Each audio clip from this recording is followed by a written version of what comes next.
Ladies and gentlemen, good evening, and thank you for coming again to NIA. We start in the new academic year with a new cycle of TEXNH talks. We had until now, from the first one onwards in January 23, as a sub-theme of TEXNH, which is such a big concept, cross-craft interaction. The idea was to do it for 1 year, but we were flooded with ideas and possibilities, so we had it for 1.5 years. So we're very happy at this stage, not necessarily to leave the topic, but at least to move to another topic, and this is related to aspects of economy related to crafting and making. This is a very broad topic, as you can all imagine. It deals with aspects of trade and commerce, it deals with market economies, it deals with coinage, it can deal with labor cost studies, and so on and so on. And it was a bit of a difficulty to think who could be a very good person to start with, but I eventually found somebody, and I'm very happy he's here with us. So I will introduce you to the speaker and the discussant, and then I'll give the floor to the speaker, who will be with us for the next 1.5 hours. So, Dr. Angelos Papadopoulos obtained BSc in Archaeology at Bournemouth University, and his MA at the Institute of Archaeology at UCL. I'm not sure if we overlapped, Angela, because I was there as well, probably roughly the same. Yeah, we probably did, without realizing. And his PhD he got from the University of Liverpool in 2007. From 2008 to 10, he was employed by the Department of Antiquities in Cyprus. In the first year, he worked at Paphos, and the second year, he worked at the project at Incomi. Angelos started working for CYA at 2013, roughly the time I left. As a faculty member, teaching ancient materials and technologies next to courses on prehistory and many other courses as well. And he did that for several years. And in 2023, he became the academic director of the studies at CYA, which is a very responsible position indeed, because the future programs are discussed there and implemented with him as the director of it. His research interests are very versatile and focus on the prehistory of the Eastern Mediterranean, especially the interconnections between the Aegean, Cyprus, and the Levant. So that already gives some idea of where the topic of today will go to. He studies Bronze Age iconography, warfare and burial practices, and more recently also new wall paintings from Thebes, something I didn't know, so we need to chat. And he has extensively published on all these topics. Angelos has been involved in a number of field research and museum projects in Greece, Cyprus, and the UK. He has co-organized several international conferences in Europe and has presented on plenty more himself as well. He's currently finalizing the publication of the Cypriot and Mycenaean pottery assemblages from Cyprus and Israel, and co-directing the publication project of Kisonerga Amoudia Cemetery at Paphos in Cyprus. Dr. Vasilis Petrakis is our discussant for today, not for the first time, but we're very happy to see you again, Vasili, here. I will introduce you to people who hasn't heard this, and you obtained your BA, MA, and PhD from the Department of History and Archaeology at the University of Athens here. Next to having received plenty of scholarships, Vasili has also presented his research all over Greece, Europe, and in the US, especially where he also co-taught a course with Tom Palaima at Austin in Texas. His research on Mycenaean archaeology and epigraphy includes the diachronic development of Aegean Bronze Age writing systems and administrative practices, the interpretation of linear B documents, and their contribution to our knowledge of the Mycenaean political economy and social structures. Vasili took part in fieldwork in plenty of projects in Greece and Cyprus, and I guess you may have met each other there as well. His current projects include the excavation at Koukonisi on Lemnos, the Mycenaean settlement of Eklena in Messenia, the study of Bronze Age inscriptions from the Minoan site of Katozakros on Crete, with an important upcoming publication on that project. In 2021, Vasili was appointed as assistant professor at the Department of History and Archaeology in Athens University, so sort of coming back home, I guess, to where you originally started your studies, teaching courses on Aegean prehistory and Mycenaean archaeology and epigraphy. So I think we have a very good match today between both speaker and discussant, and Angelo, it's all yours, the floor.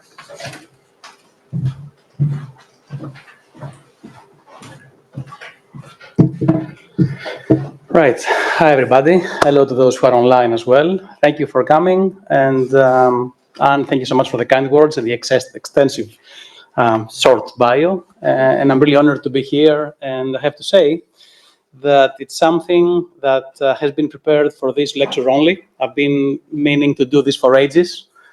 I kept postponing things like, well, many people do. And when Anne kindly invited me to come to and present this kind of topic, I thought, okay, maybe it's about time to work on something like that. So I hope you're in for a treat. And despite actually working on the shoulders of giants, many people have worked on the pictorial craters before. I'd like to say that this was a first for me. I mean, I like the iconography of the actual pot. I don't know how to make the pot. And this is why I turned to two specialists, and I'm more than grateful to two craftspeople who worked with me to prepare what you're going to see tonight. So literally a big chunk, or the biggest chunk of what you're going to see, it's basically based on the work of the potter Yannis Franceskos and Thomas Kotsigiannis, who is the painter of what you're going to see in a few minutes. Without craftspeople, I believe archaeologists cannot really understand what's really happening, because we have all these ideas, all these thoughts, but in reality, about time, about how the climate, the weather affects our work, can only be understood in collaboration with a number of people. So I'm grateful to Yannis and Thomas for the time and pretty narrow deadlines too. So what I'm going to talk about today is, of course, the pictorial crater, with a special focus on chariot craters. Again, Christine Morris, Lerke Recht recently, Reinhard Jung, and many, many others have worked on craters, Minoan, Mycenaean, discussing distribution patterns, discussing iconography, discussing all elements. What I'm trying to do today is focus on these beauties and talk about something that Anne taught me literally years ago about the scène opératoire, literally from clay, how they will end up to the place of deposition. You'll allow me to go back and forth a few times, but the idea is to show you exactly the step-by-step that we took to create one of these gorgeous items. What you see is coming from Cyprus, as plenty of the images you're going to be seeing today. And literally, this is something that reminds us that we keep finding data, we keep updating our databases. And I believe the first person who put together all this long list of craters, of Mycenaean pottery in general, was Professor Van Vingegaarden from Amsterdam. His pivotal work in 2000 about the use of appreciation of Mycenaean pottery, to put it plainly, allowed more people to understand, oh, this is Mycenaean, so the corpus of Mycenaean pottery in the Levant became bigger because of his work. What I'm going to do is focus on specific, of course, type of vessel. And I have to say, I am not a ceramicist. I'm somebody who likes the iconography, who studies network patterns. But I learned a lot, and hopefully you will as well. And by all means, if you have any objections, any ideas, feel free to discuss or even attack me if you think that what has been done is not correct. Anyway, back to pictorial craters. Craters to mix wine and water come from a variety of places, not mostly from the East Med, but primarily from the East Med. If you go to modern museums, you will find gifts by anonymous donors. You will find objects from excavations. You will find broken, never glued together pieces in the apotheques, in the storerooms of various museums. So a large variety, a huge variety, if you like, of craters. The majority of them seem to be decorated with chariots. Several studies by Feldman and Sauvage and others on exactly this topic, Louis Steele and so on. But of course, what I'm going to do today is go beyond that and talk about the logistics. Scholarship had a huge interest in Mycenaean pottery and especially pictorial craters, and I came to find out that this is the case when I was very lucky to work next to Despopilidis from the Band of Antiquities in Cyprus in the Enkomi project back in 2009, 2010. So we realized that in Enkomi, which is a major British museum excavation from the late 19th century, we have special interest, maybe for the first time ever, according to at least my own work. We have the diaries still available at the British Museum. If you have an interest, you can ask Thomas Kiley to have a look. Very generous people over there. And what you can notice immediately is that there was a special interest in Mycenaean pottery. It is the beginning of the Mycenaean question. It is the beginning of the understanding of what happens in mainland Greece, in prehistoric mainland Greece. And there seems to have been an interest to uncover and collect, because it was the British Museum expedition in Cyprus when Cyprus was part of the British Commonwealth.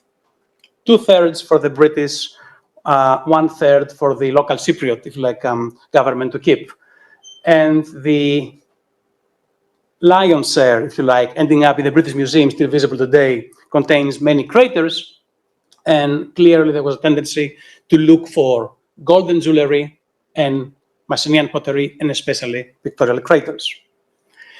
Enkomi, a gorgeous site excavated by several international teams, now in the occupied area in northern part of the island, has yielded several tombs, 100 for the British only, many of them with spectacular pottery. To give you an idea about the tombs, here is tomb 93, BM standing for British Museum tomb, because we have the Swedish, the Cypriot, and the French tombs. Over a long period of time, maybe more than 2 centuries of occupation in this specific image, you will see lack of human remains. Sorry, that's what they wouldn't keep. But as I said, gold, jewelry, and pictorial pottery would be amongst the things the British, quite systematically, as I have to say, especially given the time of the excavation, 1896, I repeat. So they kept an eye for this pictorial pottery. And this is where my first contact with this kind of artifact came to be. And of course, if you go to CVA, you will see these old but lovely photographs with exactly these finds. Pictorial pottery, Mycenaean pictorial pottery, or if you like, craters with images, became so abundant in Cyprus that initially, before NAA analysis and other analysis, in fact, scholarship thought this is a Cypriot product. Unless I'm horribly mistaken, and I think I'm not, this is, and I'll tell you what I mean in a second, this is a photograph from the current exhibition at the museum, the lovely museum at Mycenaean. You will see they have a lovely crater in the center, this one, and if you go to the caption underneath, you will read it came from Cyprus, which at least based on the clay, that's not really the case. So based on clay analysis, we realized that Argolith primarily is the prime manufacturer of this pottery. Messenia is as well, but seemingly Messenian pottery, according to Mike Galati, Messenian pottery seems to be more within the Aegean borders. But Berbati and the Argolith have exported pretty large chunks of this pottery. So when in 2000 we have this huge catalog of pottery outside the Aegean, this is what, to the left, we came from, with all shapes and FS types. And to the right, you can see some of the pottery found at Enkomi. So you realize that based on clay analysis, stylistic approaches, and new techniques keep coming every day, this is a major export from the Aegean towards the Levant. Cyprus has a huge collection of pottery. And if you take all the dots, literally these are 96 sites that you may include even 1/3. The sites with far more, the sites with far more pottery, large quantities of pottery will reduce significantly the amount of sites. But still you can see exactly how Mycenaean pottery in general has been distributed around the island. Of course, if you go to more detailed analysis, and this goes back to the Enkomi project with Dr. Pilidis, for example, you realize that for some weird reason, maybe connected to the amount of copper and bronze items, the tombs that actually, by the way, these pie charts have been based on 12 intact tombs on intact tombs only. So what you have are basically quantities of Mycenaean pottery, of Aegean if you prefer, because there's some Minoan as well, pottery found in the tombs at Enkomi, Kition, and Halastan-Teke, towards the eastern part of the island, while the western part of the island, like Paphos, major harbor, also focusing and looking towards the west and the Aegean, have significantly less Aegean pottery. So what I'm trying to say here is that context matters. Several scholars have made this comment. Context matters, quantities matter, and although the previous map, let me go back, shows several sites, indeed we have to go, and I think this is what Professor Van Vingegaarden has done successfully. It's also to elaborate on numbers, quantities, and so on. But the fact is, Cyprus has plenty of pottery. In fact, it's a category in its own. The Levant, same idea. If you count every single third, you have about 100 plus sites with Mycenaean pottery. Definitely less if you only consider the sites with more than 1 or more than 10 thirds. In fact, this work, and apologies, 2002, not 2000, this work has constantly been updated because people now realize that you can find Mycenaean pottery all over the place. People identified in old collections, my favorite, if you like, project. Go to a museum and then go to the storeroom, you will find things nobody has seen before. So an update to this work includes the work by Feldman and Sauvage in 2010, showing the chariot craters specifically, where they are with this lovely map. As you can see, they've recorded everything available to their time in terms of processes of deposition, contexts, chronology, and so on. And I think you can get a pretty good idea about how popular these things are. Of course, this coincides with the idea that this happens especially in the so-called palatial Mycenaean period, because as Nikos Papadimitriou has shown before, literally you have Aegean ceramic exports in thousands. Before that, well, not really. Contrary to the Cypriot ceramic assemblages that used to be exported from Cyprus long before that. Again, giving us a hint that Cypriots had played a major role in maritime business before the arrival of either the Mycenaeans or most likely Mycenaean pottery. And of course, the amphoroid crater seems to be dominant in stage 4, which is basically 13th century primarily. More work, literally 3 years old, has shown another interesting catalog of specifically chariot craters in Greece and the Levant, in mainland Greece, the islands, and the Levant, including Cyprus. And here, and I think this is a very interesting distinction, you can see certain sites having more pottery than others. I repeat, this is for chariot craters specifically. New finds keep coming. Every single year, it's shocking, seriously, in a good way. The most amazing craters will appear at Halassultan-Teke, a major harbor town in Cyprus. Literally, the one to the right is coming from one of these Mycenaean pots. This lovely lady, as if she was transported, if you like, from a wall painting, from a fresco surface, all the way to a pot.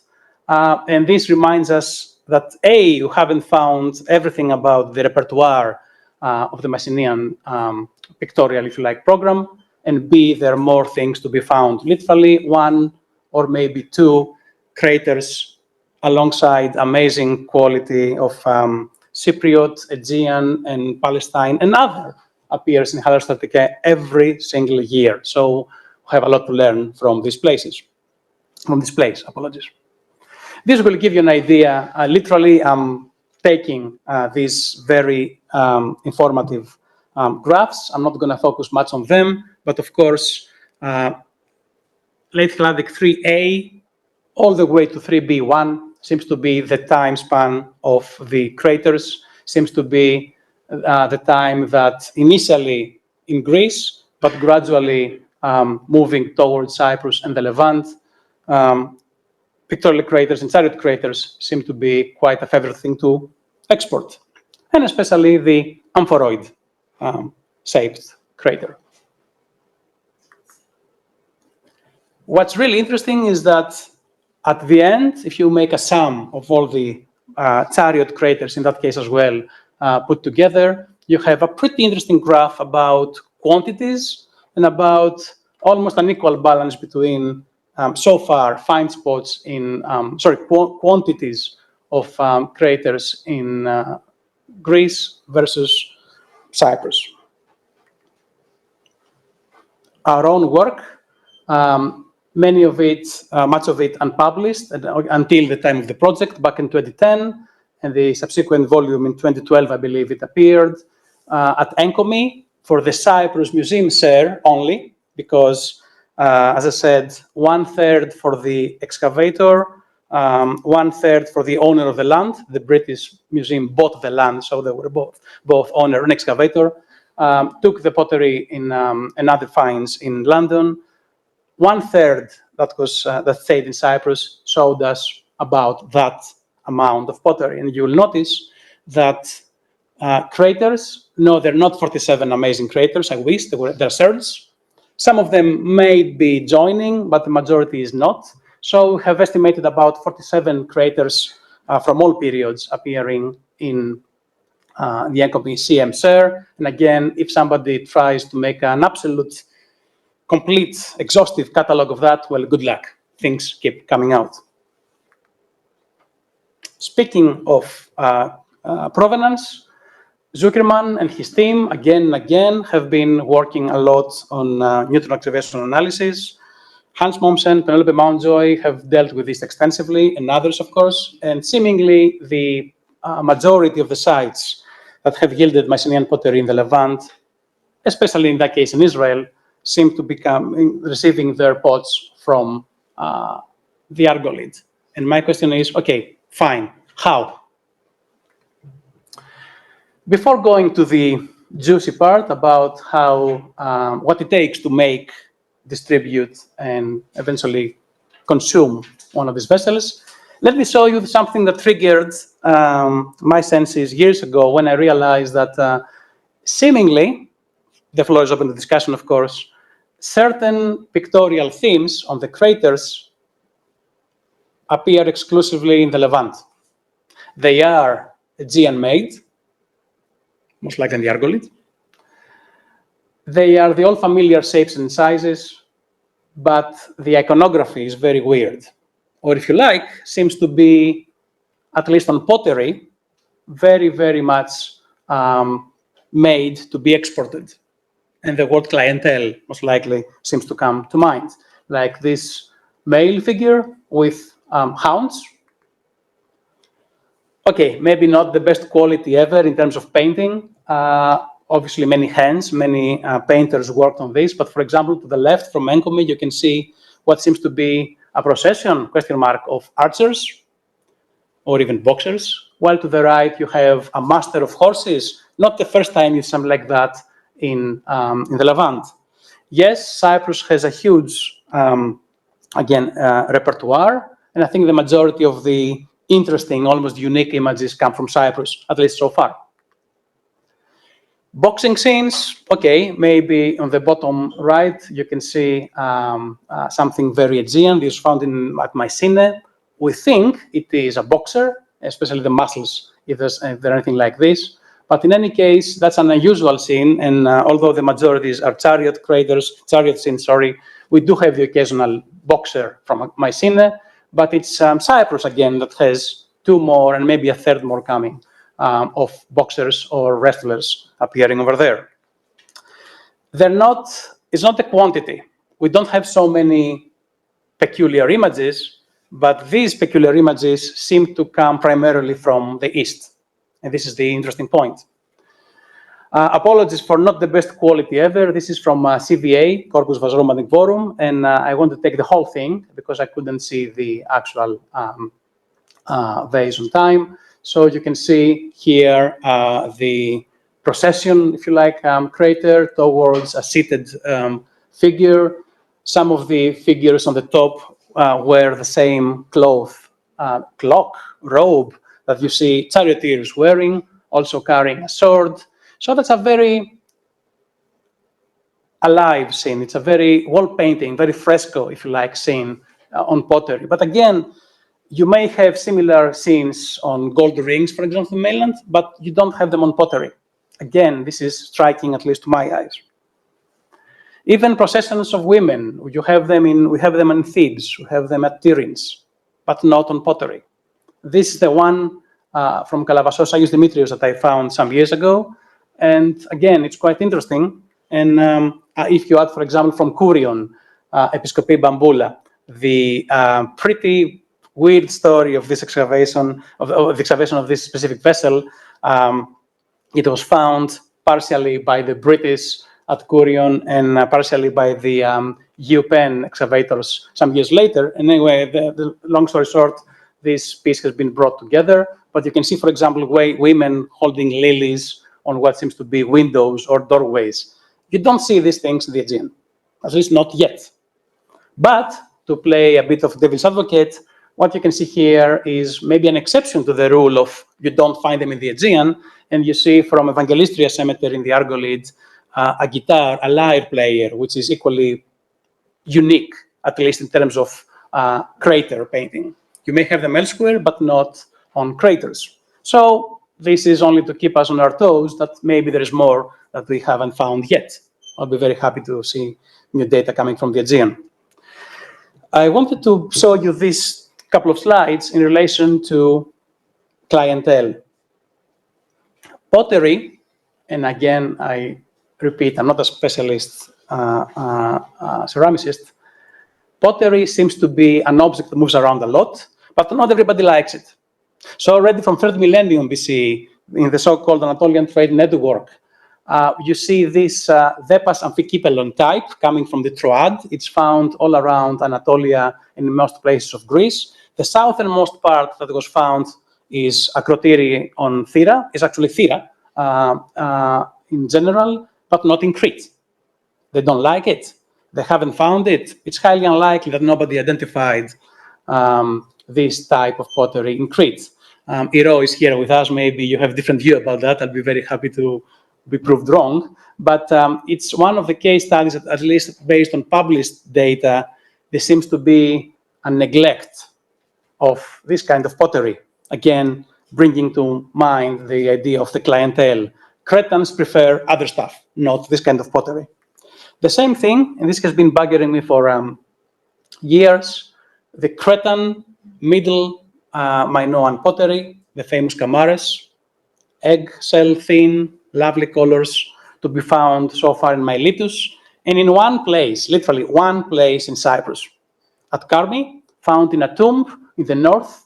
Now a bit difficult to go there because of the occupation. I think UNESCO has forbidden to work on any of the archaeology. You're not allowed to excavate more, to discover more from this place. But anyway, the point is one single Minoan cup, a Kamares cup, was found, nothing else in the rest of the island. While in the Levant, we do have certain quantities of Kamares, especially in Egypt, making us wonder, again, outside the Aegean, the Anatolians didn't like it, or they have no access. The Cypriots didn't like it. You would expect to be a crossroads. Well, maybe not. Again, the word clientele comes to mind. Certain customers prefer certain things.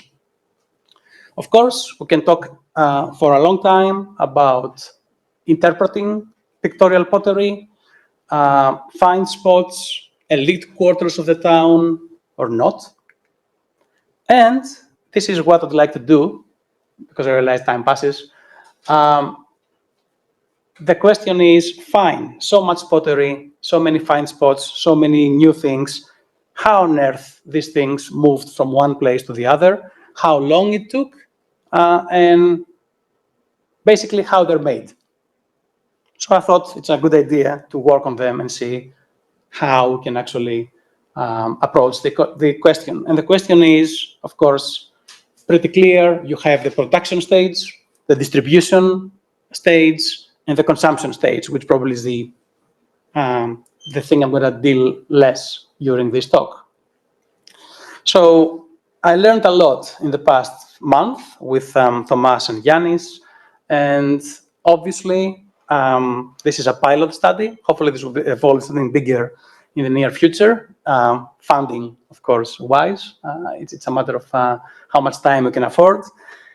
There are several studies using X-rays to discuss about how vessels were made. But in that case, because I wanted to see times, I relied almost entirely on the skills of the craftspeople. So for stage one, I'm afraid this did not happen during our project. So I'm very grateful to Georgos Delamvelas from Margarites village in Crete that he gave me these lovely photos about how you collect the clay. In that case, he collects more than clay. He collects a local stone, a local cyst called lepida, that he will mix with clay. And the idea is you go to the area, you collect your clay and or your whatever material, then you put it for 24 hours in a basin with water to make it soft like cream, and then you begin to sieve it. Whoops, excuse me. And of course, because you need large quantities, he has made certain techniques where you, after you have collected your clay, it's still very dry. As I said, you put it in these big basins. Eventually, you remove the water and you sieve it again and again. You add more water. You are removing the inclusions, the pieces of stone, the wood, the dirt, whatever, and to make it even more, if you like, great quality. And eventually, you could use, in that case, beds with some cloth. The cloth will absorb all the, as the final stage, all the humidity. This will speed up the process. And after sieving, as I said, wet sieving, basically, you will end up with pure clay that you can see you will put on the bag. And according to his comment, it will be ideal because the whole thing will take about a week from digging all the way to collecting it. After many baths and much time, it has to rest. So you will have only the mud. And again, I have people here dealing with pottery, so with clay. So at the end, please correct me if I'm wrong. But the idea is that you can actually have, ideally, your clay resting for up to a year if you really want to work with great results. Anyway, long story short, about a week to go in the field, collect your clay, put it in water, make it malleable, sieve it, and then sieve it, let it dry, and then it's ready for use. And this is where the fun begins. Yanis took one piece of clay, top left, and then he put it on his wheel, electric wheel, okay, it's not the all-time classic wheel. So I'm guessing this adds to the time used. And literally, Yanis began to raise, as we say, nasikoni, the vessel that you'll see in the two lower images, slowly giving it the shape. I have to say it was the first time for me to give instructions, whatever I may call that, to a specialist potter, how I want the thing. So I have to say I tortured him a bit. I think, oh, the neck is a bit too high, too short, too vertical. You need to make like this. So he kept correcting what I told him, despite giving him, of course, one of the craters found in Harastanteke. So despite the drawing, he had to follow my instructions. I think I'm not the best person to give instructions to a potter, as I said, but at the end of the day, he did use his tools to create a lovely neck. He did use his tools to give while the wheel was spinning, the curve. It was not, of course, nowhere near the final shape, but then we realized the rim is too big. So he took his string, and you can see in the top right image how he literally cut in seconds the excess clay and made the rim more appropriate, if you like, to what they were trying to do. Then, with a sponge, he made the details, and then at the end of the day, this was made. Without the handles, the basic shape, and we left it there to rest. You'll be very surprised, perhaps I was, that obviously for a very skilled potter like Yanis, it took him 20 minutes to do the whole pot. Then the next day, because although this is from the same day, he tried to show me what will happen if you touch the handle on the same day, he made the clay handle, and you see in the middle, and literally he tried again to show me if you glue it on he wouldn't do the nailing thing. He wouldn't perforate the wall of the vessel like this and then work on the inside. He would simply attach it on the surface and then try to spread some clay. That was his technique, at least. But again, he only touched the vase with the handle, and the result was the image you see in the center with the surface being destroyed because the clay was too soft. So 24 hours of rest for this vase. Then the clay, I'm guessing back then it would stay in the same workshop, but in our case it was taken to the workshop of Thomas Kotsigiannis, where he placed that literally, this is a week after we made, actually Yannis made the vessel, and a week after this is on the wheel of Thomas. Big problem, the absolute definer for the success, climate, weather, humidity. This past week was a problem, so instead of a week, we had to wait a few more days, and literally Thomas started using the fine white clay to make the coating about 10 days later. 3 layers of coating within the same hour. So discussion, let it rest. And I forgot to mention one specific part, that after the clay was dry, before being taken by Thomas, Yannis the potter removed some of the clay with his tools to make it more the appropriate size, the appropriate shape, sorry. Nothing major, but he kind of scratched the surface to make it more looking like what they wanted. So this is, today it's Wednesday, so this is Monday, when Thomas was able to work on the coating, lovely white clay, very fine clay. And after 3 hands, after three coats, that's what you have. Not bad, if you ask me. Little detail, problems, uneven surfaces, mistakes, errors were very visible with the white coating. But I was told, Mycenaeans couldn't care less. Fine. So, as you may imagine, similar idea like the wall painting, similar technique to anything you need to create. I'm guessing even modern graffiti. You have an outline. This is fine slip, fine clay, red clay. Again, no paints, no minerals. This is literally fine slip. Clay for the vase, clay for the coating, clay for the actual color. And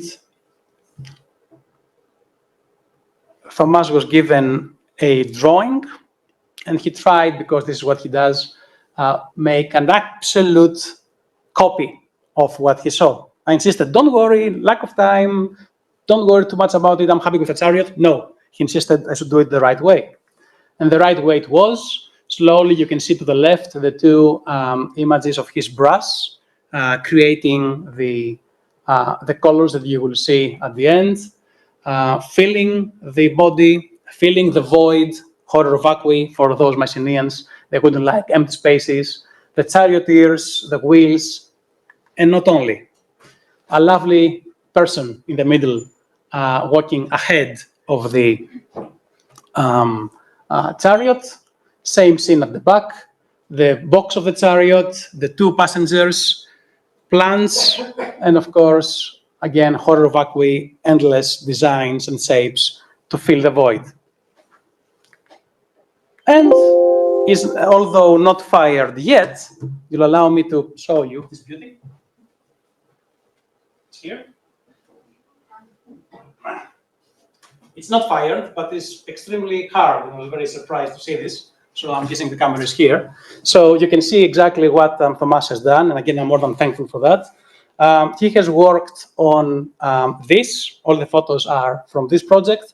It will be fired soon. I'm not sure when, because these things take time. And for example, we realized that this is how, I'm not sure, you can see this afterwards. You guys in the camera, I don't know if you can see this, but definitely you can see the 1 layer of coating inside. And of course, then the question is, okay, if you're using this for wine and water, for how long the vase will keep it before it starts sweating, before it starts losing the quantity?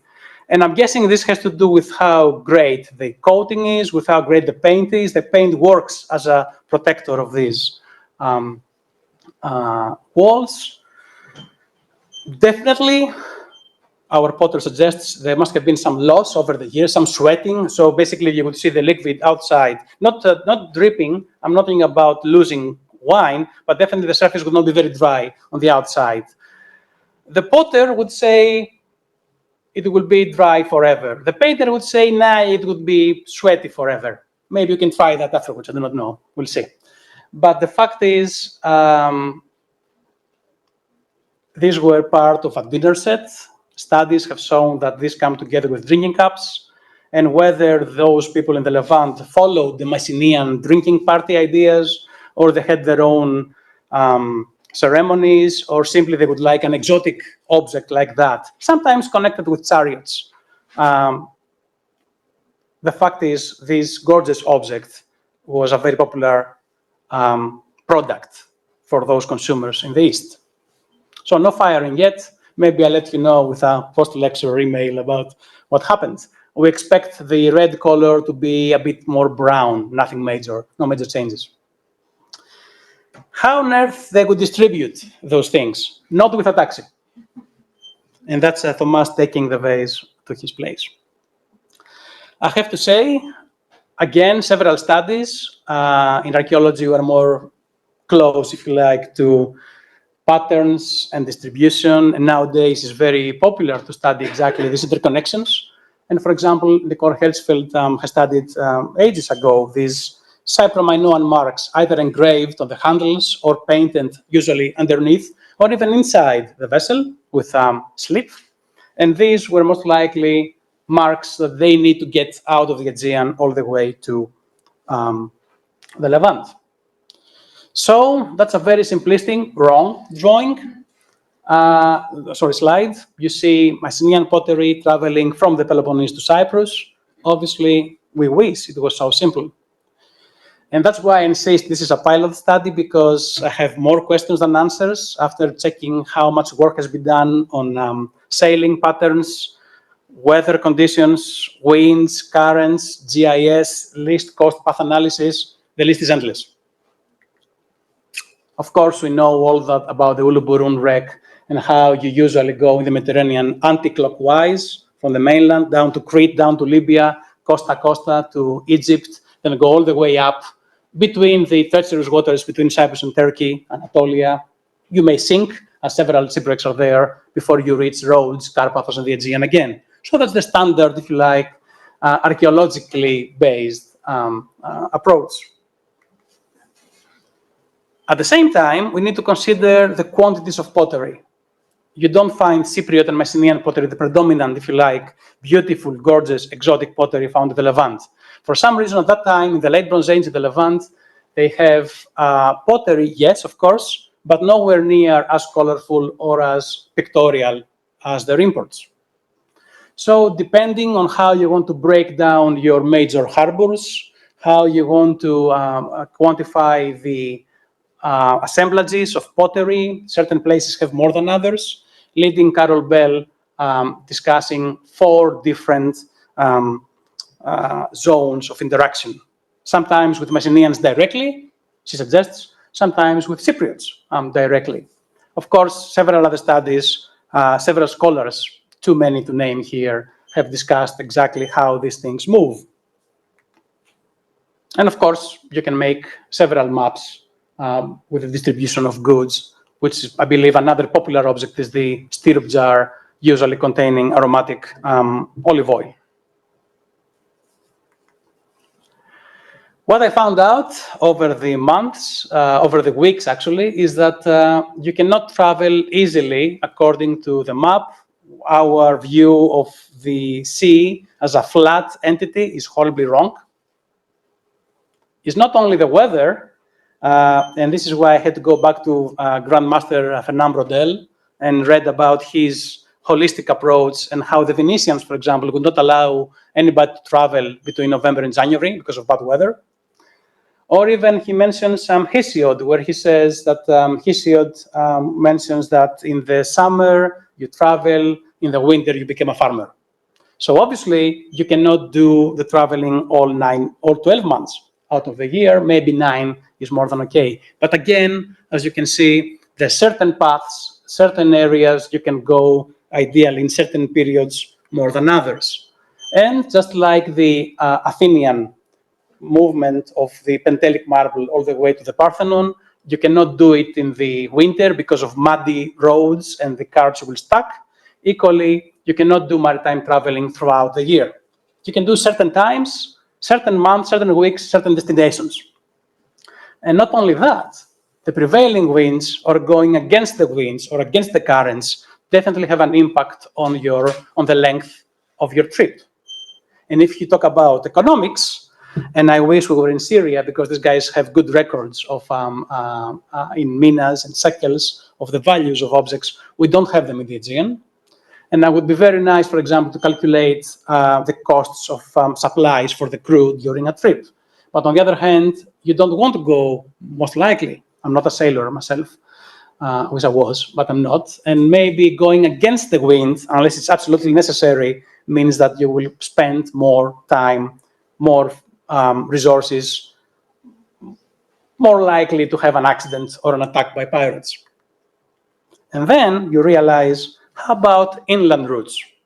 What happens with literally transporting from Berbati workshops near Mycenaean these very vase to the harbor of Tiryns, where they found the majority of the Cyprominoan scripts. And according to many, including myself, we think that Cypriot merchants, were actually there doing all the logistics.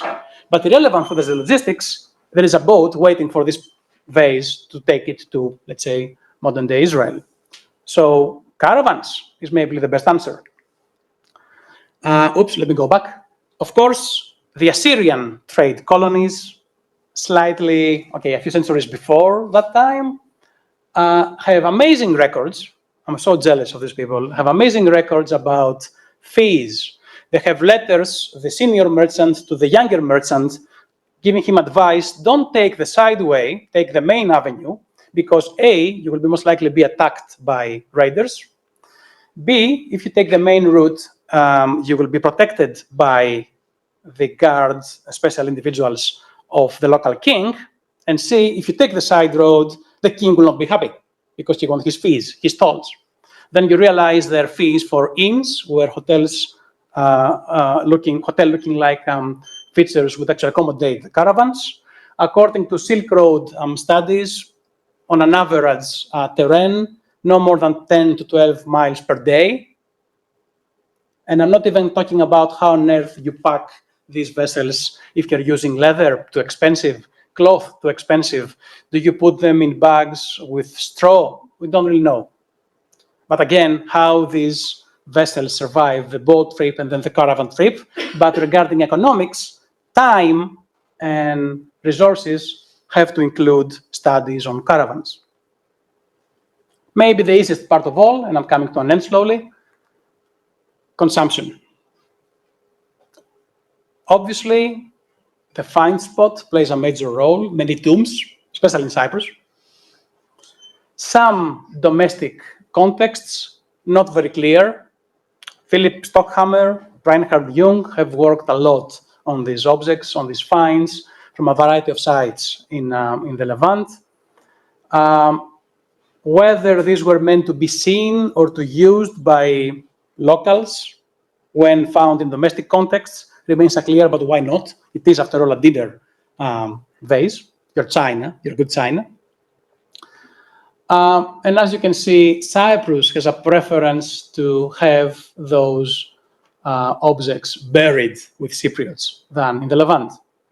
Again, I'm not going to go too much into detail because there are pretty many different theories, but the fact is they are highly appreciated for one way or the other.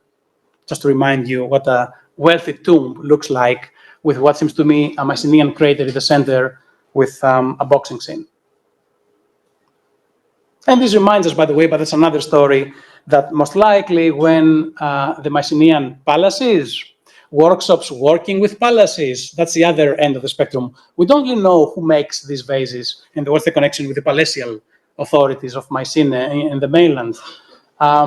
Seems that when craters cease to be exported to the east, the Cypriots fill the void with what we may call pastoral style, but that's another story, and Ioanna Kostopoulou has a lot to say about that. Some images, though, may give us a hint that these are tailor-made, specific-made scenes. This is a fish bird, no idea, haunting those two passengers with their mouths open. Very similar scene exists with a bird. I don't have it right now, I'm afraid. And it has been suggested that these are mythical beasts from the local Levantine mythology. So they were made in the Aegean to be exported and consumed and understood by the customers in the Levant. Obviously, you cannot prove it, but again, the fact is these images are unknown to this day to our Aegean contexts. They like them so much, okay, that's not a rule only for the craters, but they like the craters so much that they even fix them. You can see lead joints repairing, fixing. If you go to Syntagma metro station, you will see a beehive being fixed. That's something you will see repaired, sorry. You will see this again, recycling of materials. But I'm guessing this has extra value because exactly you see these broken pieces put together again. If you ask me, they did not want to have this thrown away. And some scenes, one of my favorites, at the British Museum, a griffin dragging a chariot, attached harnessed to a chariot. Not many things in the Aegean either, but again, some very unique, very rare scenes remind us certain people like specific scenes. The question is if these scenes were made for a specific individual and then exported, or simply they had a selection of scenes that they know, the Aegean people, the Mycenaeans, the producers, that they will be appreciated by those of the Levant. I'm afraid that I cannot answer right now, if it was for a whole group or for individuals. So coming to an end, with a lot of water in my wine, as we say, I'm not at all sure about these specific times because climate affects everything. So clay preparation, roughly 7 days, based on what you guys saw from Geros Dalamvelas in the mountains of Crete, by the way. Again, different fingerprints of the clay there. Maybe it needs less in the islands, I'm not sure.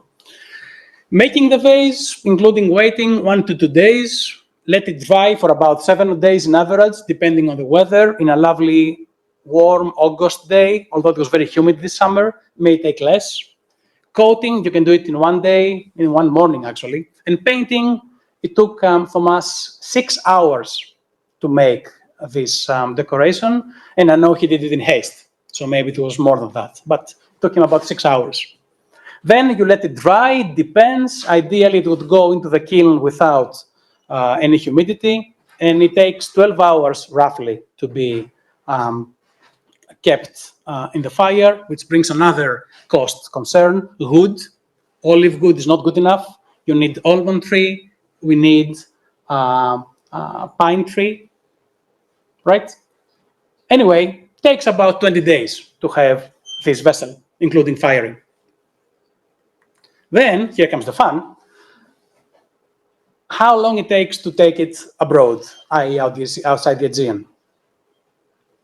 One case study, it's basically Tel Dan in the borders of Israel and Syria. Let's say from Berbati to Tiryns, about 1 day, given the 12-mile, if you like, radius of the Silk Road caravans. Then, according to several studies, it depends how many stops you make, it depends how many islands you go down.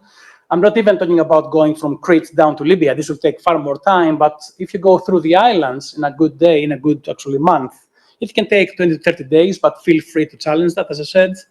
And then, from Cyprus to Tyre, it's about 170 miles that can be covered in about 3 to 4 days, without considering breaks, bad weather or pirates.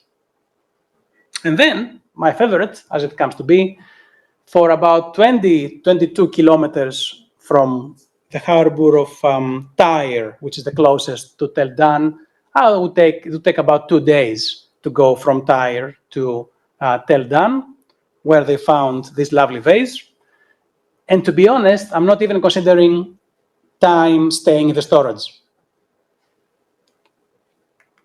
So, values, prices, costs, who pays the workmen, the work people, who preserves the workshops. You don't make one vase at a time. You need to make many. You don't put them in the kiln, only one krater. You put a lot of pottery inside. So all these different parameters have to be included and basically create a cost that will reach the consumer. And let me close with that. Ideally, although again it's a few centuries older than our late Bronze Age, the amazing records that the Assyrians would keep talk about all these prices, values in exact numbers. I know we cannot exactly transfer them to the Aegean, but definitely to have a pretty good idea about what's this might have been costs. And I'm afraid we have no prices, no records on Linear B, and Vasilis will correct me again. We have nothing written about pottery exported to the Aegean, to the Levant. I wish we could. But our neighbors have more data, and maybe a comparative work would be actually show us what is next. So for future research about actual numbers, we need to look further east, not only to our Aegean, Cyprus, Levant lines. Thank you so much.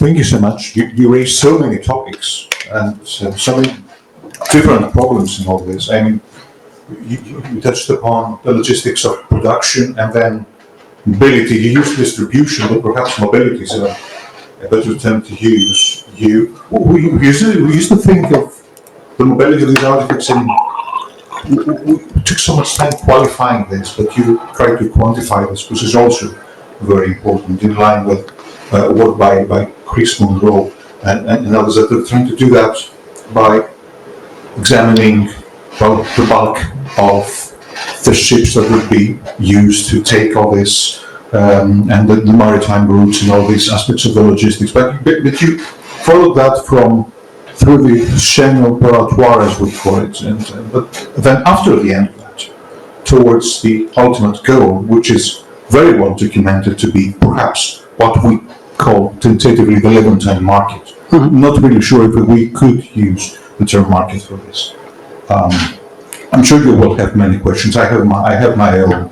Just before let's warm up for other questions by raising an interesting thing. You mentioned iconography. That's very important because you cannot disassociate that from the images they carry. These things, specifically the chariot craters you mentioned, have a very specific time span, and at least as far as the extra Aegean mobility of these artifacts is concerned, it goes 3A2 to the end of 3B. Mm-hmm. You do have some things in 3C, but generally not outside the Aegean, which is quite interesting because you observe some kind of pattern shifting, and these elements do continue on Victorian pottery, but mainly consumed within the Aegean. But that's perhaps another topic. So imagery is definitely very important. And you raised an interesting point. You don't have this kind of imagery back in the Aegean. Not 100% true, because some things you do have. For instance, griffins leading chariots. You do have that. Actually, one of the earliest depictions of a chariot is with a griffin that's sailing from the temple repositories in Knossos. But on a ceiling, other things you really on a ceiling, not on pot, not on pottery. True.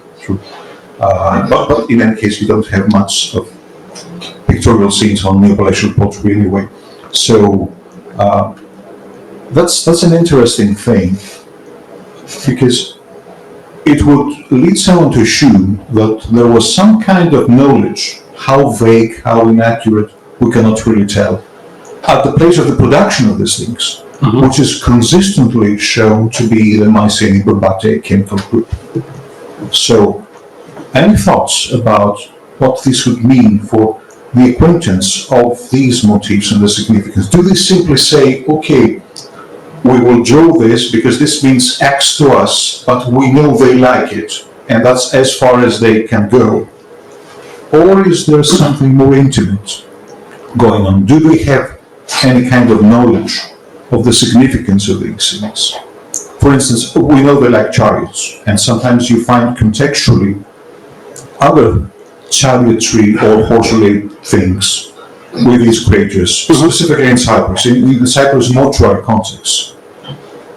So, but is this something that you expect the Greek mainland agents that are around the production of these things to be aware of? This may be very difficult to answer, but it's perhaps something worth exploring, another arena for future research, as you suggest. Do you have any thoughts on that?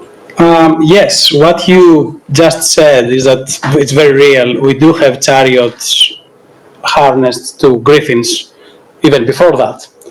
So the themes, the boxers, what we found so far, the procession of women, basically every single theme, with a couple of unica so far, like the chariot being haunted by a fish, whatever this was, and a bird in another case. With the exception of those two, to my knowledge, every other scene that they have painted on their clay surface is known to the Aegean people, but from other media. So wall paintings, you have processions. We have some archers on siltstones, ceilings, and of course some frescoes that survive. So what I'm saying is the iconic repertoire, the pictorial repertoire of the Aegean arts includes these scenes, but not on pottery. So in terms of, because that's another question that came out, are they being told, draw me 5 archers? I mean, to the painter, he's been told, instructed to do that.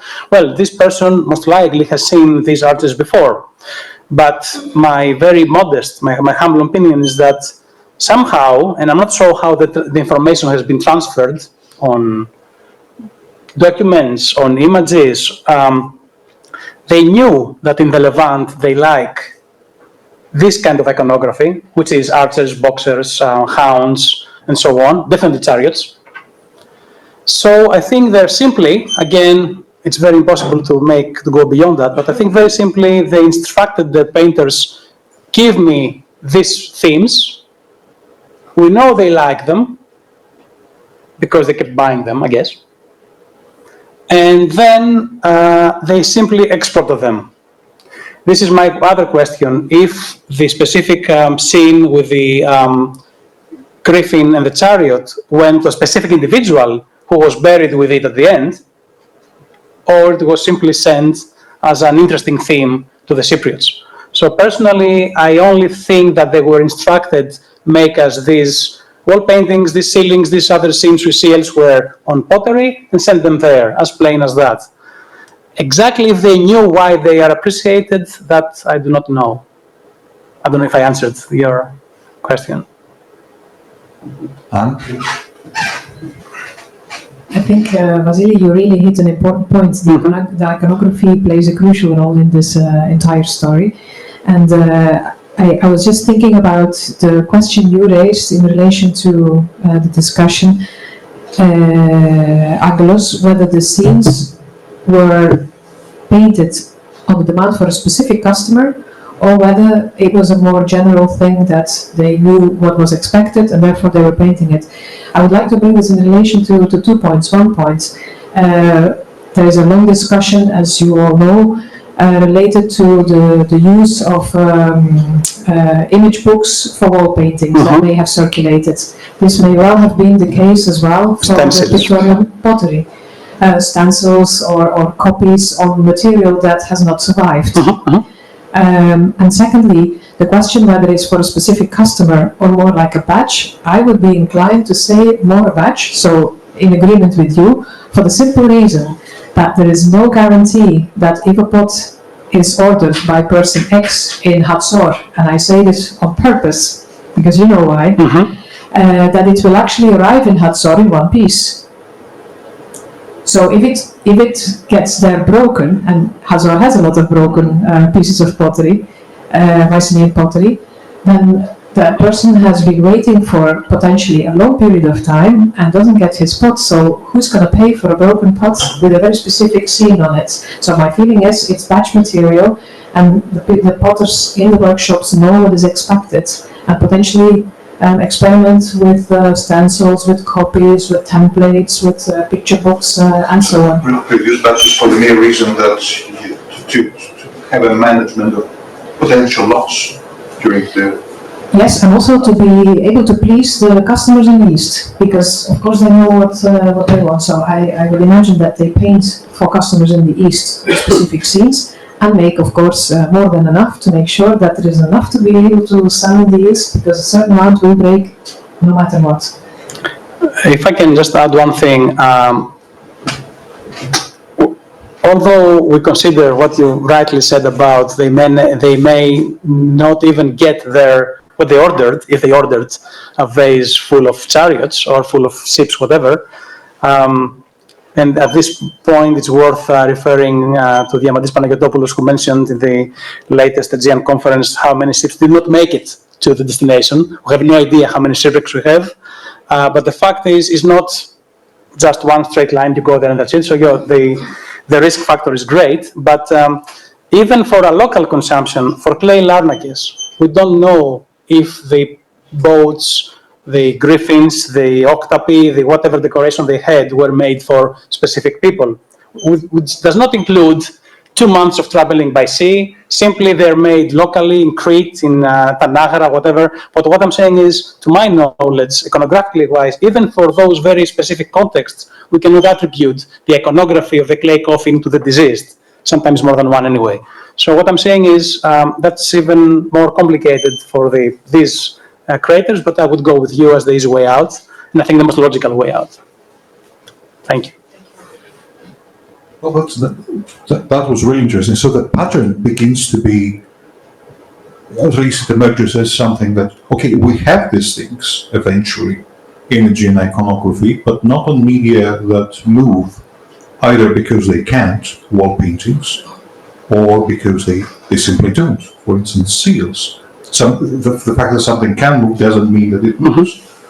So apparently they can somehow transfer that, and they do that in an episodic way. That's the interesting thing. You suddenly in 3A2 you have this outburst of chariot crests. You have a lot of them attributed to that era. Of course, you always have this kind of 3A2-3B date, which is quite a bit uncomfortable, but okay, that's the best you can do if you have a surge and things like that. But it certainly is explosive, because you suddenly have all those things transferred into the ceramic surface, because it's something you can actually move, and they know these are things that will be well received.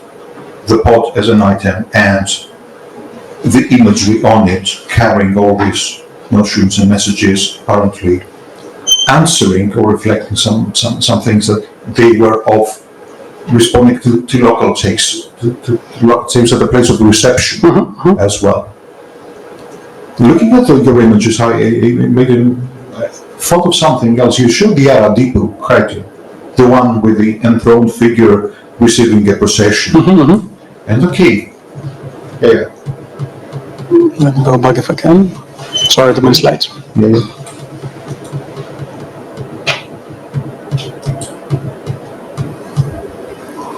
That's very interesting. That's a remarkable scene.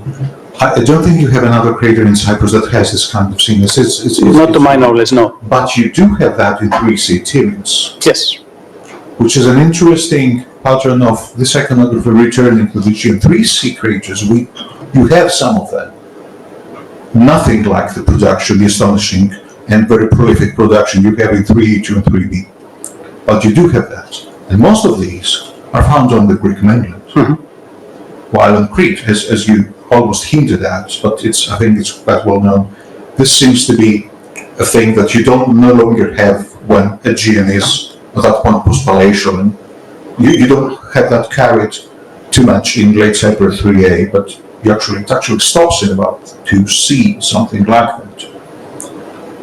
But it's replaced, or so it seems, by the locally produced pastoral stand.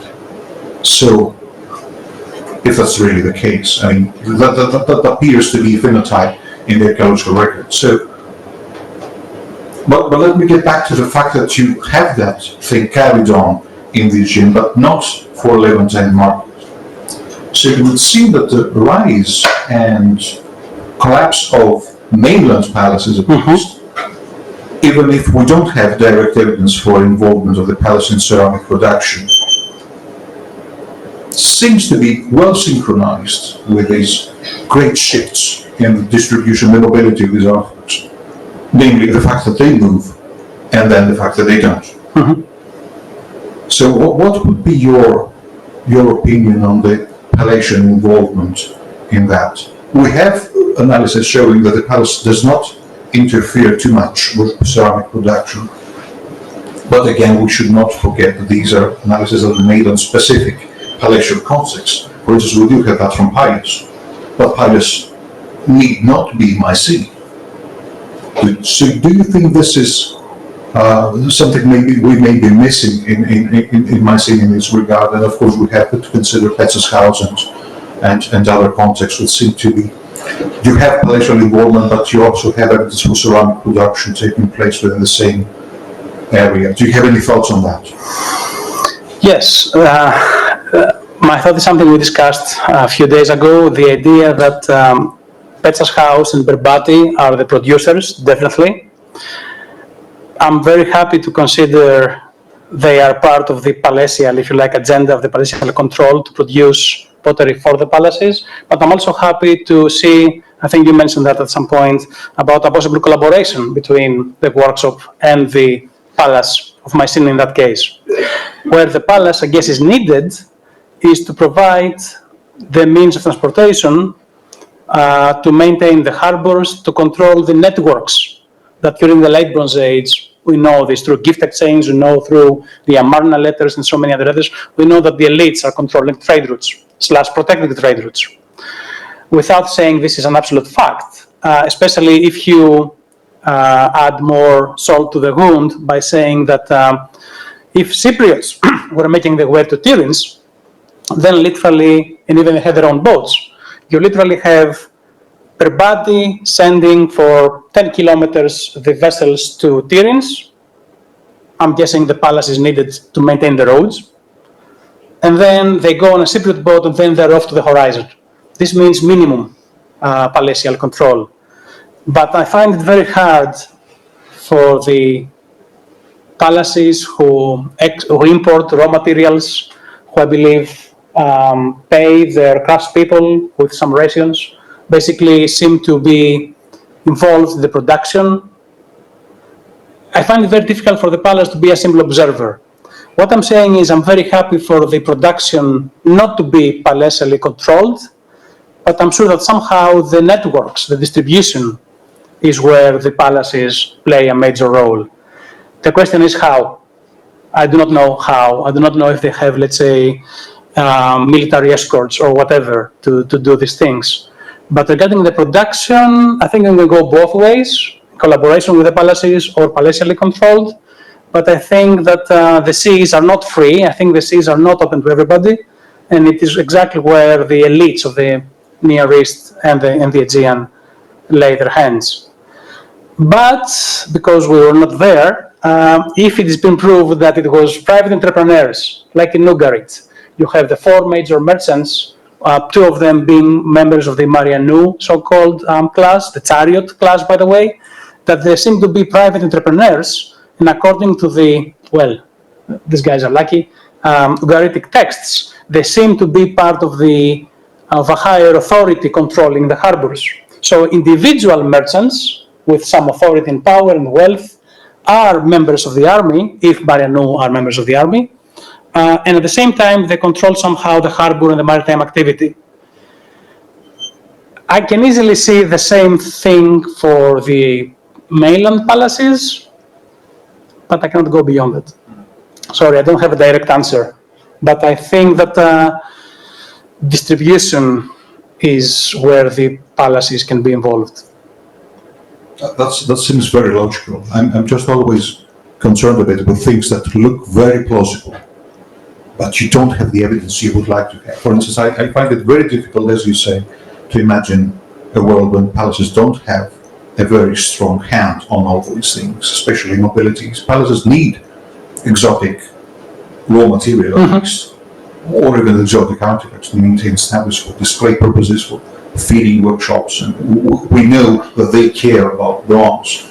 So apparently, well, that's a tourism almost, but why do they don't record the import of these things or the mobility of these things? The palaces record very carefully the disbursement of copper or bronze to craftsmen.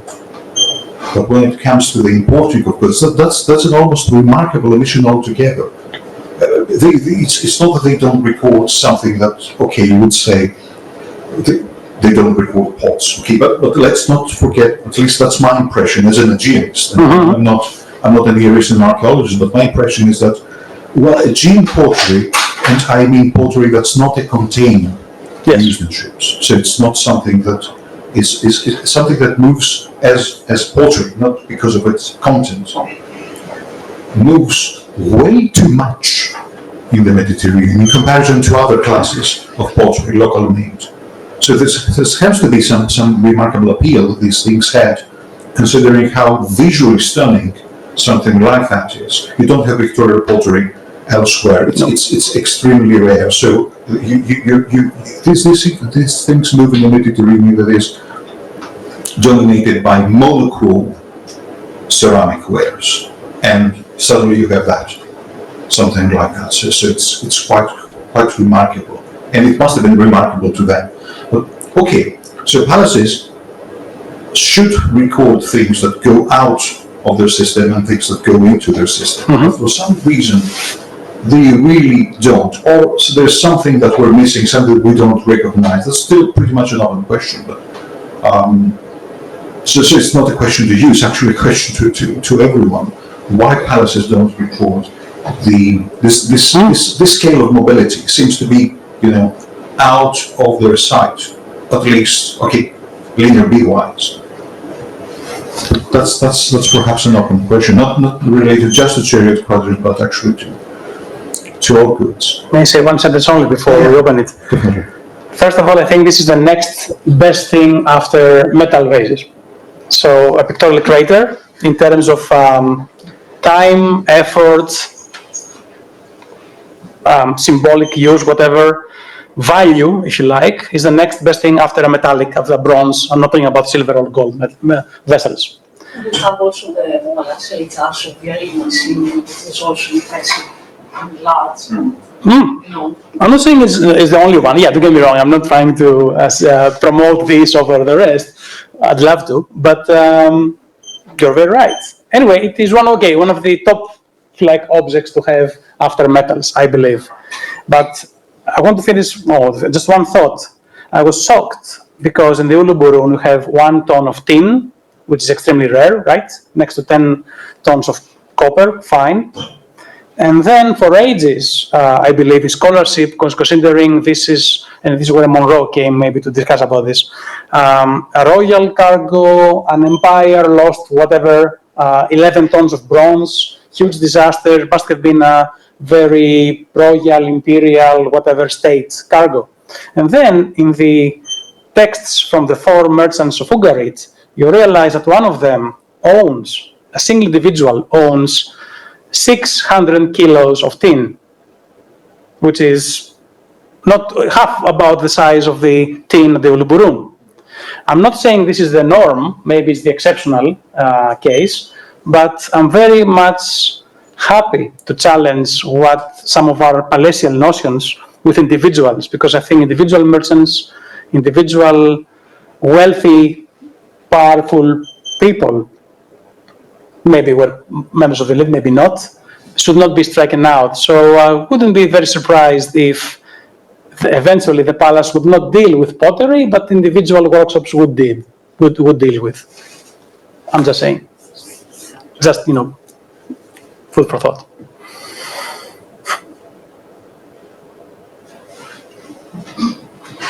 I did this comment earlier before the Mycenaean period.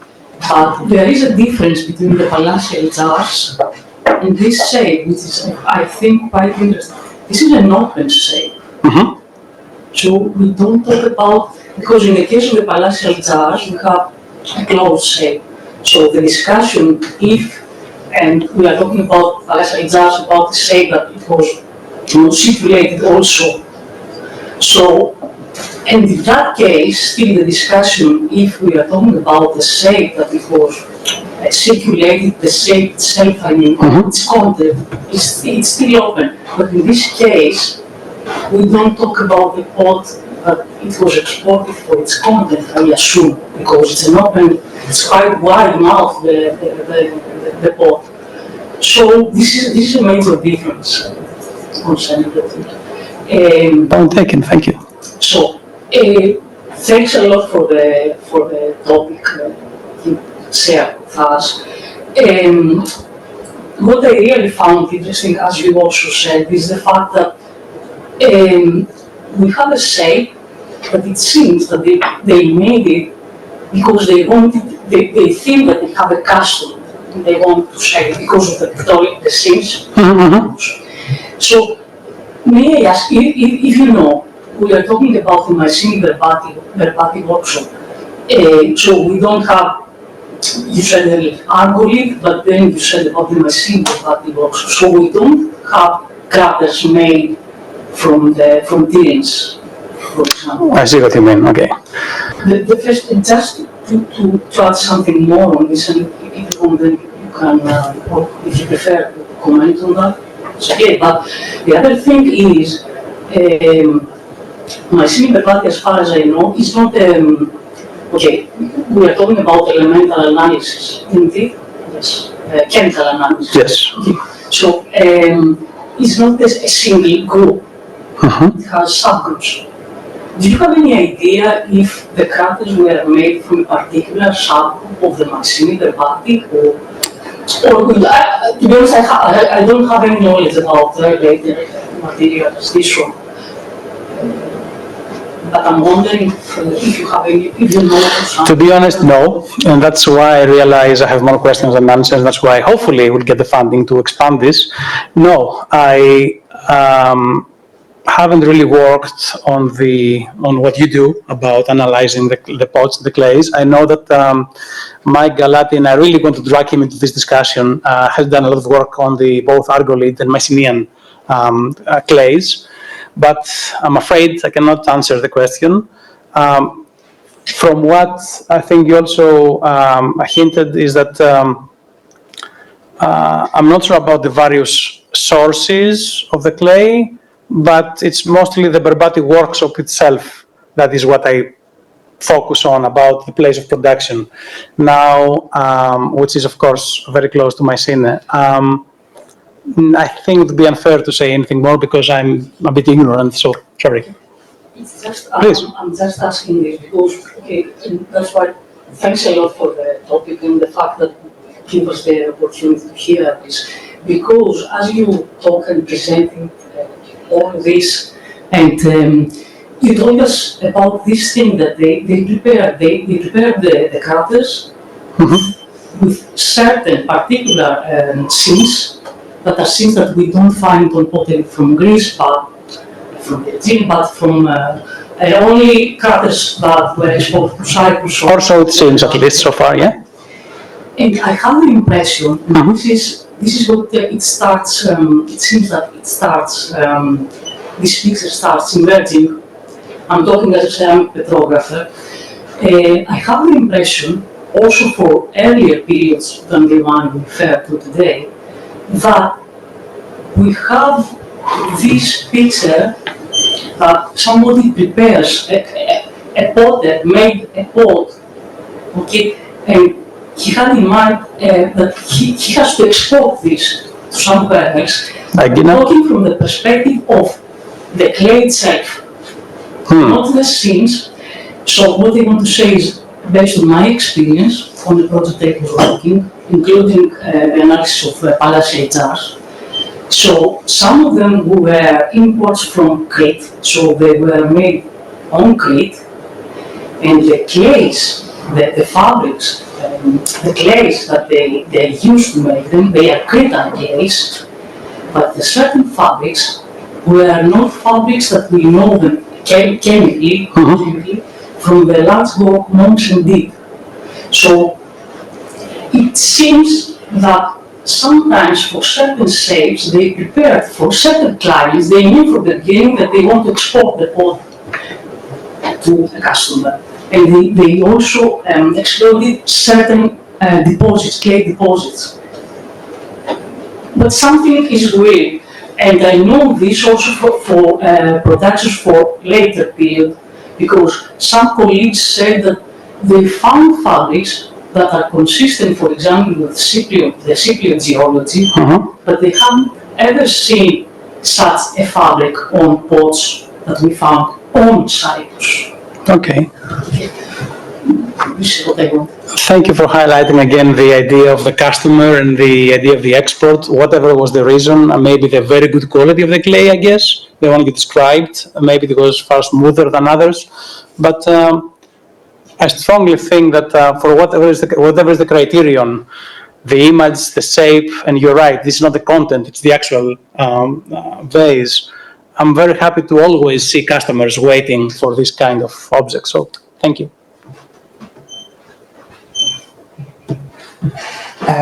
Yes, I suppose that coming since pictorial craters mostly come from funerary contexts in Cyprus, you have much more fully preserved profiles there than on the mainland.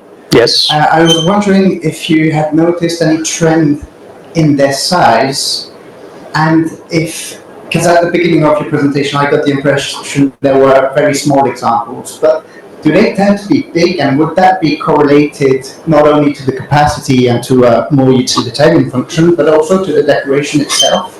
Like, is there a trend of making big craters to have the space to deploy such decoration?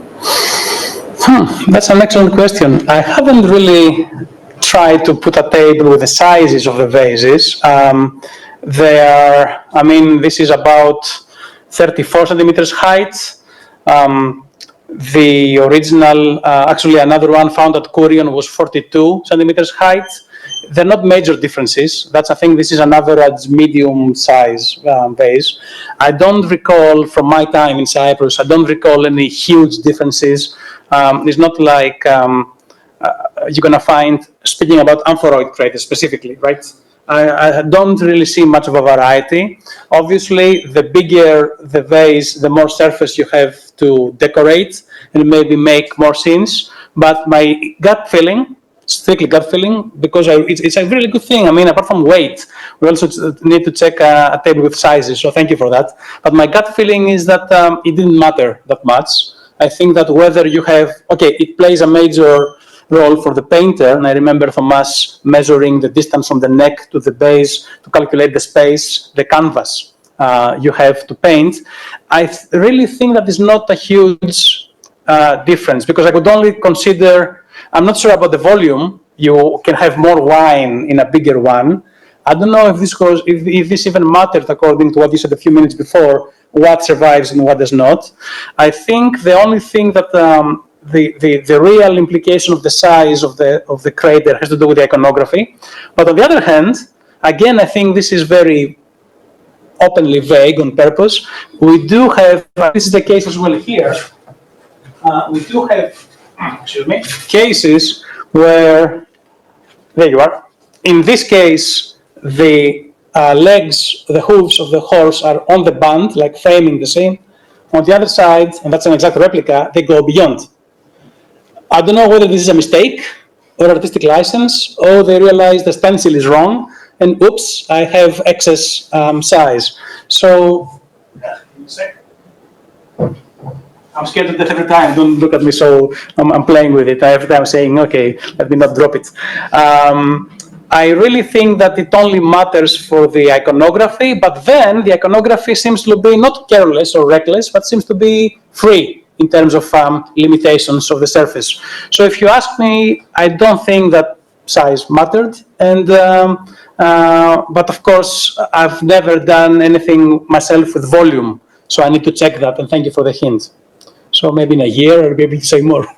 Yes? On the other hand, Please.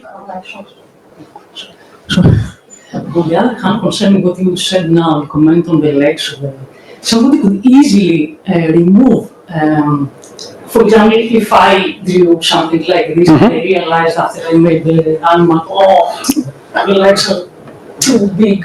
So I could easily remove and, refix or repaint the animal. It's not difficult to fix the problem.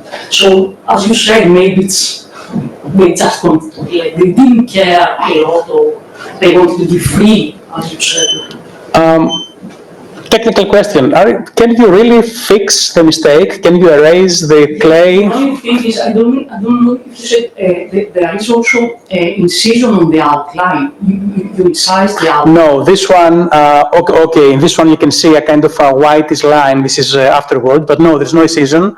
This was made by our painter simply with, if you remember, simply by making the outline with a brush. There's no really, at least the one you see in front of you, does not have, there you are, is not incised. Just simply the outline was made with a brush. To be honest, I don't have experience in making a scene like this, but concerning lines, bands, I'm sure that I can easily fix the bands because my hand is not so stable. So okay. Like this, and so you can fix it. And I'm talking before firing. Yeah, of course.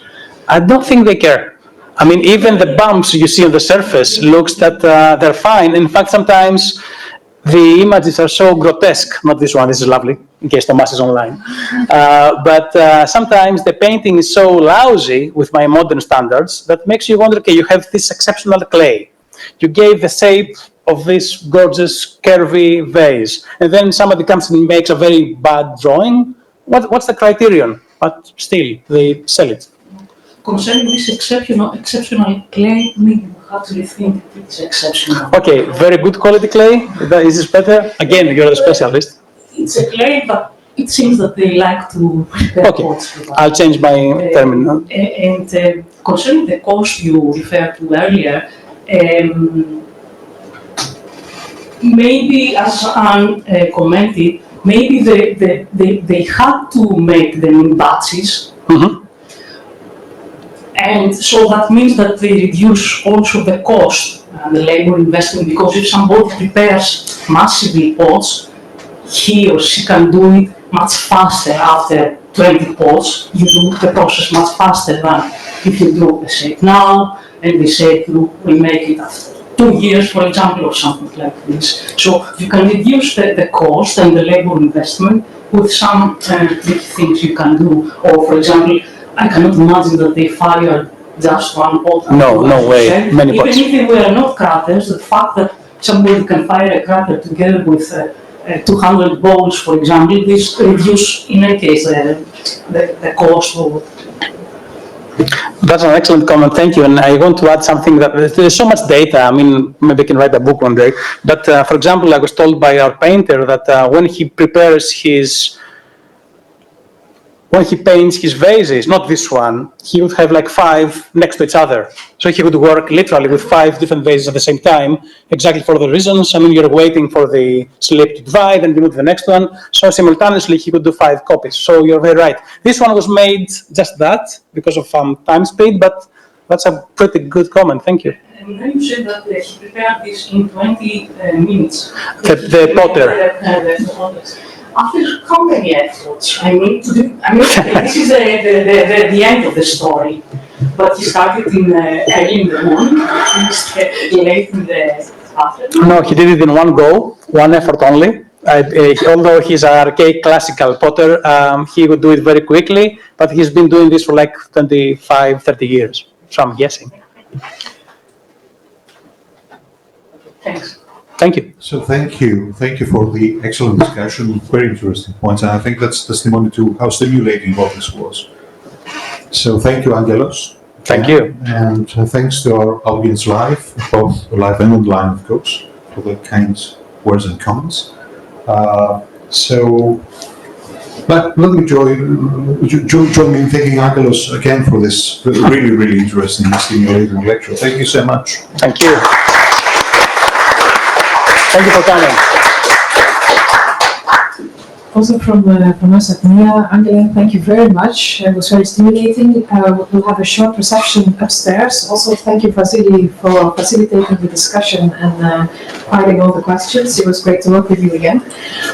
Let's go and have a drink upstairs. For those of you who are interested, you can fire away some more questions to Angela if you can still handle them. Of course. And thank you all for being here. And online, of course.